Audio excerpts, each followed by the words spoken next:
Good morning.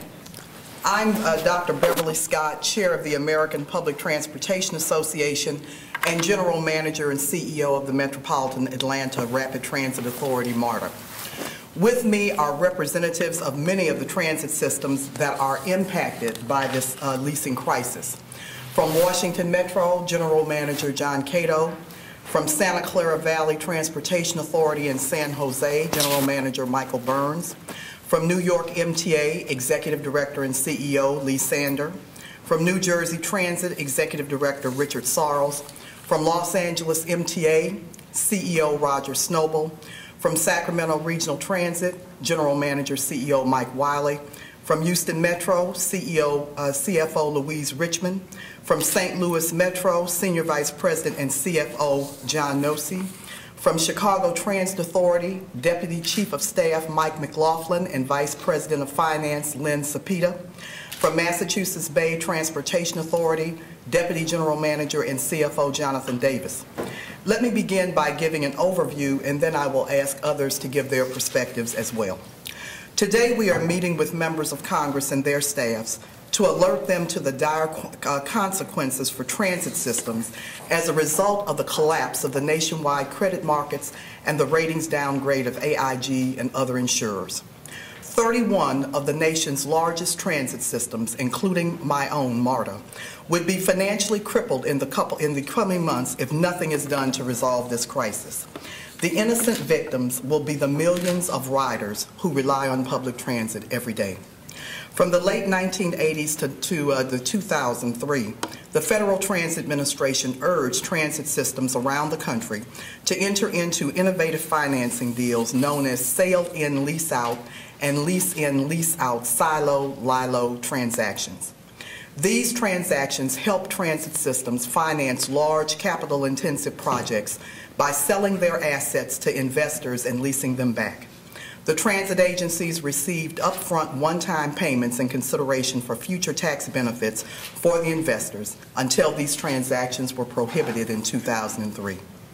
To secure these transactions, sale proceeds in the form of Treasury securities were placed into an account that AIG and a small number of other insurers guaranteed.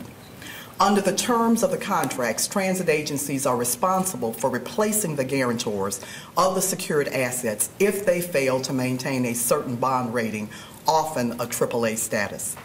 Unfortunately, because AIG and the other insurers have lost that AAA status and rating, and there are no available financial institutions to replace them, the equity investors are able to find the transactions in default on a technicality. Under this scenario, through no fault of their own, transit agencies could be forced to pay hundreds of millions of dollars in fees to make the investors whole. The banks have the opportunity to gain 100% of the tax benefits that have been disallowed, which would in turn devastate transit agencies, which will be required to pay more than $2 billion to the banks immediately at a time when the public and our riders can least afford it. The U.S. Treasury has the power under the recently enacted Emergency Economic Stabilization Act of 2008, Public Law 110-343, to take over the role of AIG and other insurers in silo-lilo transactions. This would prevent any predatory action by banks against transit systems and the public, and because the Treasury would be backing its own securities, there is no financial risk on the part of the federal government. The American Public Transportation Association has strongly urged the U.S. Treasury to take this action and to take this action immediately. We urge Congress and members of this committee to contact the U.S. Treasury and request that they intervene on our behalf. Failing this, we are calling on Congress to enact a legislative remedy in an economic stimulus legislation or another legislative vehicle, and we urge that that take place immediately. So I want to thank you for your attention to this matter. It is a critical one. Time is not our friend.